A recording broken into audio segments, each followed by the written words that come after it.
तुमने तो जेठानी देवरानी के रिश्तों को कलंकित किया है। बाबूजी, अम्मा, भैया, अम्मा, बाबूजी, भैया, खुशी से चिल्लाते हुए ऋषि ने घर में कदम रखा। काहे पूरा सिर घर पे उठाए हो बबुआ, क्या हुआ? बाबूजी ने अपना चश्मा ठीक किया। बाबूजी, मेरी मेहनत सफल हो गई कहते हुए खुशी से ऋषि ने उनके पैर छू लिए। उसकी आवाज़ रुक गई और छू आंखें भर आई।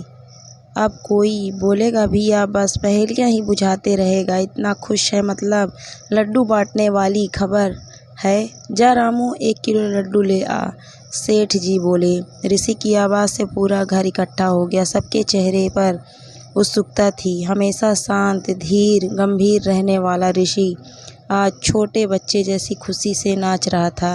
रीना और ऋषि का खुशहाल संयुक्त परिवार है। सास, ससुर, जेठ, जेठानी, 2 नंदे, देवर, देवरानी से भरा पूरा सुखी परिवार। दोनों नंदों की शादी हो चुकी है और अपने अपने घर में खुश हैं। सास, ससुर, जेठ, जेठानी के साथ गांव में रहते हैं।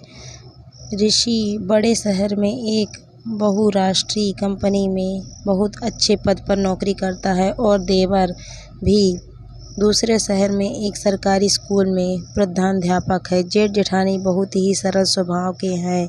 जेठ ने ही घर की परिस्थिति ठीक न होने की वजह से अपनी पढ़ाई बीच में छोड़कर दुकान और खेत संभाल लिया और चारों छोटे भाई बहनों को उच्च शिक्षा दिलवाई।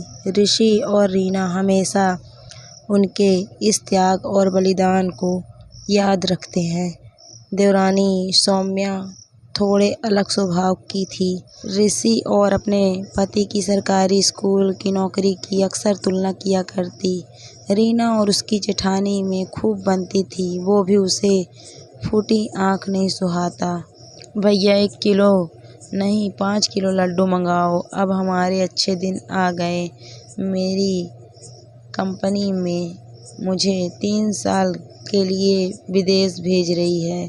खुशी के मारे ऋषि के पांव जमीन पर पड़ ही नहीं रहे थे। ऋषि की बात सुनकर पूरे घर में उत्साह का माहौल हो गया, पर रीना से देवरानी सौम्या के चेहरे के भाव छुपे न रह सके। वो मुस्कुराने की जबरदस्ती कोशिश कर रही थी। ये तो सच में बहुत अच्छी खबर है, पर बेटा 3 साल तो बहुत ज़्यादा समय है। इतने दिन तुझे देखे बिना अम्मा की आवाज़ भर्रा गई। अम्मा, तुम काहे चिंता करती हो? 3 साल तो चुटकियों में निकल जाएंगे। फिर मैं हूँ, मुन्ना भी तो यहीं है, जेठ जी ने अम्मा को समझाया। भैया अकेले जाएंगे या आप भी जाओगी भाभी? सौम्या धीरे से फुसफुसाई। रीना ने तो इस ओर ध्यान ही नहीं दिया था। अरे हाँ, 3 साल उसे भी ऋषि के बिना यहाँ अकेले ही बिताने पड़ेंगे क्या? सौम्या, पहले मैं जाऊंगा, फिर वहाँ थोड़ा सेटल होकर 3-4 महीने बाद रीना को बुला लूँगा। कंपनी उसके वहाँ जाने का खर्चा भी देगी। ऋषि ने सौम्या की बात सुन ली थी। भाभी, आपका पासपोर्ट है? सौम्या ने पूछा। हाँ सौम्या, रीना का पासपोर्ट भी आ गया है। रीना, मेरे पास संभाल कर रखा हुआ था, ये लो, अब काम आएगा। जेठानी जी ने हंसते हुए रीना को उसका पासपोर्ट थमा दिया। गांव का परमानेंट एड्रेस होने के कारण रीना का पासपोर्ट गांव के घर में आया था। सौम्या का चेहरा उतर गया। उसने यथासंभव हंसते हुए बधाई दी। गांव के घर में वैसे तो सब सुविधाएं थी, पर नहाने का पानी गर्म करने और खाना बनाने के लिए चूल्हे का ही इस्तेमाल होता था। सासू माँ और ससुर जी को चूल्हे पर बना खाना ही पसंद था, जिसकी जिम्मेदारी जेठानी जी ने खुशी खुशी उठाई थी। कुछ दिनों के लिए त्योहार पर गांव आने पर रीना कई बार चूल्हा जलाती, पर सौम्या को तो चूल्हे से बहुत चिढ़ थी।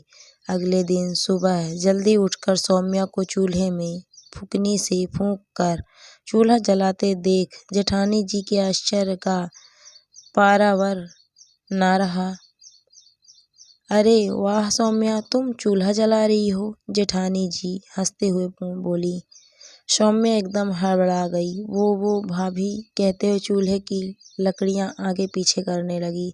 ये तो बहुत अच्छी बात है, आओ मैं तुम्हें अच्छे से बता दूं, कहते हुए जेठानी जी पास आई। अरे ये कौन से कागज डाले हैं तुमने, इससे ठीक से नहीं जलेगा। कंडे पर थोड़ा मिट्टी का तेल डालो तो जल्दी सुलग जाएगा, जेठानी जी ने सलाह दी।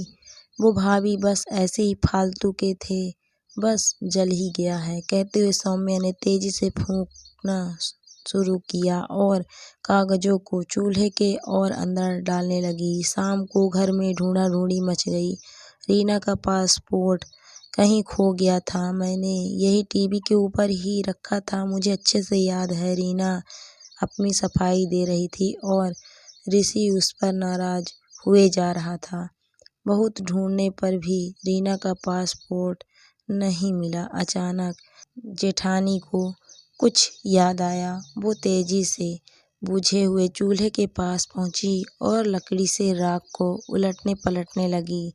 जेठानी जी के हाथ में पासपोर्ट का अधजला प्लास्टिक का कवर आ गया। सौम्या डर के मारे पीली पड़ गई। वो दौड़कर उनके पास पहुंची और उनके पैर पकड़ लिया। जेठानी जी ने जलती हुई आंखों से उसको घूरा। सौम्या तुम ऐसा कर सकती हो, मैंने सपने में भी नहीं सोचा था। भाभी मुझे माफ़ कर दो, ईर्ष्या के कारण मैंने ये घिनौना काम किया। आप प्लीज़ किसी से कुछ मत कहिएगा, मैं बहुत शर्मिंदा हूँ। रीना ने भी ये दृश्य देख लिया। उसे बहुत गुस्सा भी आया और दुख भी हुआ। सौम्या, मैंने हमेशा तुम्हें अपनी छोटी बहन माना, पर तुम ये क्या कर सकती हो, विश्वास ही नहीं होता। भाभी मुझसे सच में बहुत बड़ी गलती हो गई, मुझे माफ़ कर दीजिए। सौम्या की आंखों से आंसू बह रहे थे। आज तूने देवरानी जेठानी के रिश्ते को कलंकित कर दिया। सौम्या, सच ही है, देवरानी कभी बहन नहीं बन सकती, रीना ने रुकते हुए स्वर में कहा। दीदी, जो हुआ उसे तो बदल नहीं सकते, पर अब घर में किसी को ये बताने से भी कोई फायदा नहीं। आखिर सौम्या भी इसी घर की सदस्य है। पासपोर्ट तो फिर दोबारा बन भी जाएगा, पर उसकी इस हरकत से घर वालों को बहुत दुख तो होगा ही, पर उसके सभी से हमेशा हमेशा के लिए संबंध खराब हो जाएंगे, रीना ने भारी मन से कहा और वहाँ से ही चली गई। दोस्तों, कहानी आपको कैसी लगी कमेंट करके ज़रूर बताइए। कहानी अच्छी लगी तो वीडियो को लाइक शेयर ज़रूर करें। Thank you for watching my video.